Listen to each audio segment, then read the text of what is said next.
Kawasaki Ninja 250 tahun 2015-2018. Harga jualan RM7,480. Okey, next.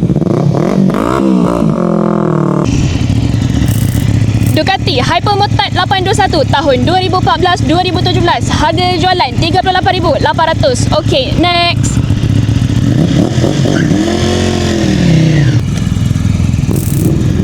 BMW R1250 GSA tahun 2022. Harga jualan RM107,800. Okey, next.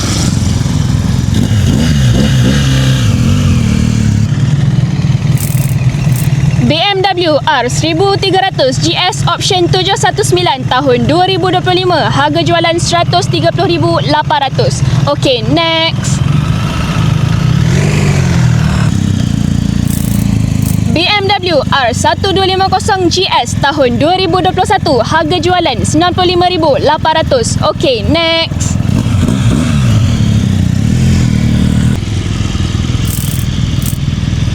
BMW R1200 GS tahun 2016-2017. Harga jualan RM59,800. Okey, next.